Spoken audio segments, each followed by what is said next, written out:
Is there a truly reality out there that humans could really know? It's an age-old battle between realists and absolutists. God is not great, how religion ruins everything. And yet it's utterly and totally ridiculous. We need to live for something beyond ourselves.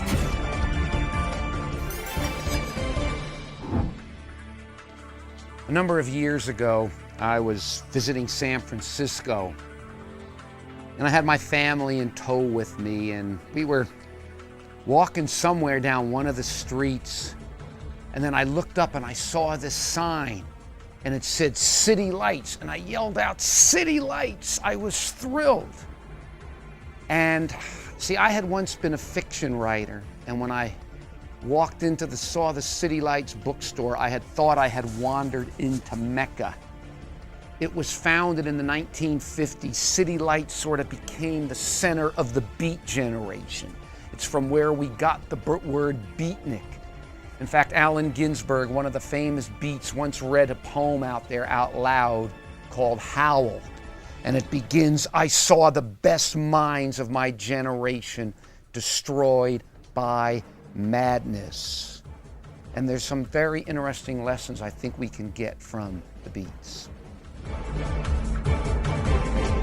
Now, the avatars of this beat generation was Jack Kerouac, Allen Ginsberg, Gregory Corso, Neil Cassidy, and William S. Burroughs. And how do you describe the beats? They were kind of this fractious explosion of hedonistic defiance, against a world that just seemed to them so devoid of meaning.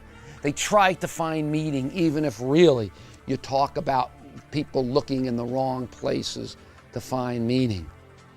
Now, the uncontested Bible of the beat movement was Jack Kerouac's novel, On the Road. It was kind of I don't know how to describe it, it was sort of this spasm of secular spirituality, again, by people trying to make sense of life, trying to make sense of life that was hard for them to understand. Now, it's funny, there's the legend behind the writing of Kerouac's On the Road is well known. Whether it's true or not, I don't know. Supposedly fueled by inspiration, coffee and Benzedrine, Kerouac sat down at the typewriter and in one burst of creative energy, in 20 days, typed the whole manuscript out on a single 120-foot-long scroll. It was funny, Truman Capote once said, "This isn't writing, this is typing." I think he was a little hard. Let me read you an excerpt from On the Road. This is Kerouac, the main character. They were just a bunch of guys bumming around the U.S. looking for meaning, looking for answers to the meaning of life. And here's Kerouac in On the Road. "Suddenly I found myself on Times Square. I had traveled 8,000 miles around the American continent, and I was back on Times Square.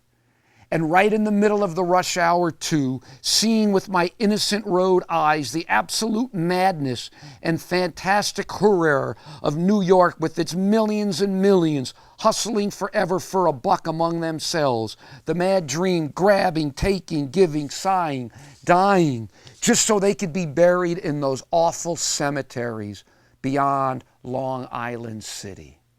It's a good point, isn't it? Going through all that and all the hustle and bustle and what? To wind up dead and buried in one of he called those awful cemeteries beyond Long Island City. Someone once argued that there's no meaning to life.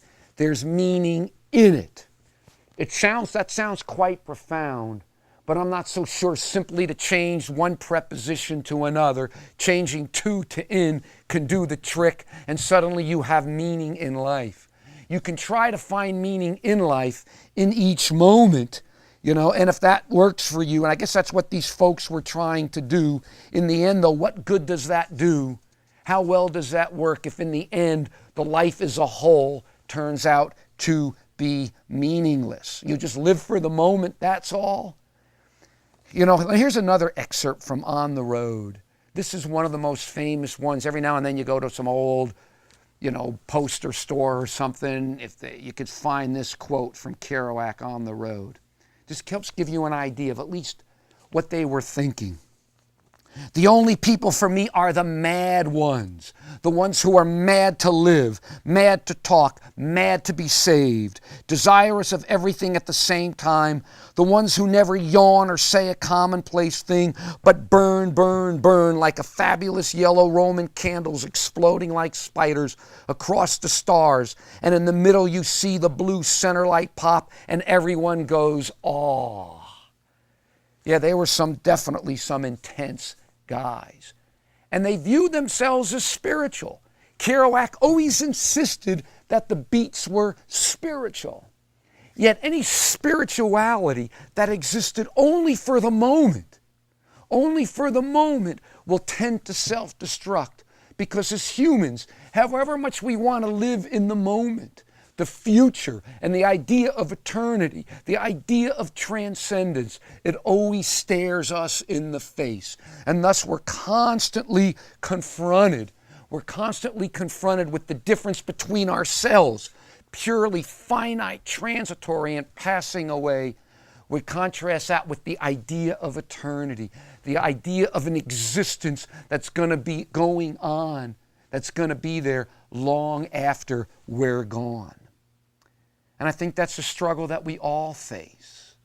And see, too, with the Beats, however much the Beats glorified their hedonism, their partying, their spontaneity, their sexuality, I think they all slept with each other, male and female. I don't really think they cared. These things, though, eventually destroyed them and hurt the ones closest to them as well. Yeah, it's kind of a sad ending to the Beats. Kerouac died at 47, just 47 years old, from a bad liver due to his excessive drinking. Neal Cassady, who was the guy upon whom Kerouac modeled the main character in On the Road. Neal Cassady, after a rainy night of drunken partying in Mexico, just partying, he fell asleep on a train track. Just fell asleep drunk on a train track and died the next day in a hospital. He was 42. William Burroughs, one time bragging about his marksmanship, he put a glass on his wife's head and said he's going to take a gun and shoot the glass. Well, he missed and shot the wife in the head and killed her instead. And then there's finally Allen Ginsberg, one of the last Beats to survive. And he's the only Beat I ever saw in person.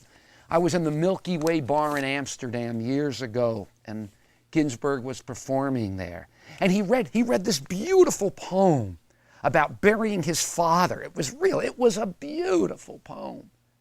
But most of the time he was up there most of the time he spent up there talking about his homosexuality and being gay. Well, I went there to hear poems, not hear about Allen Ginsberg's sexuality. But anyway, I remember after I was there for a while, I left with a friend, and we walked outside the Milky Way bar.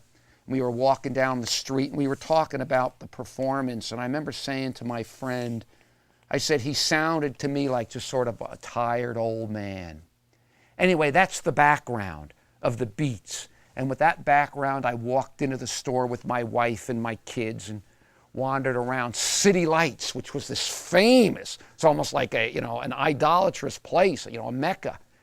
And it was weird. The place sort of seemed, when I was in there, it seemed kind of dark. It seemed cavernous. It seemed empty. I almost as if it was haunted by this past, the sordid past. And I wandered through for a little while, and I walked out.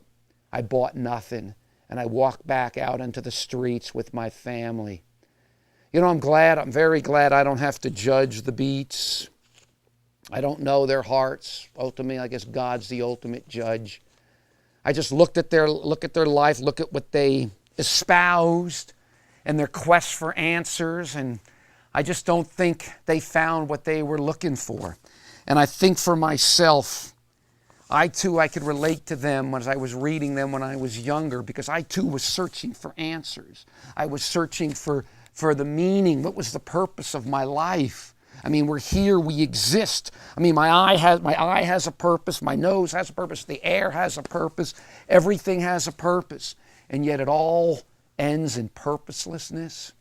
I don't know, but I'm just very glad for myself that in my quest for the meaning of life, for the purpose of life, that I was led down a road that was radically different from the one that left the Beat generation, KErouac, Cassidy, and all of them, the road that led them to such a sad and painful dead end.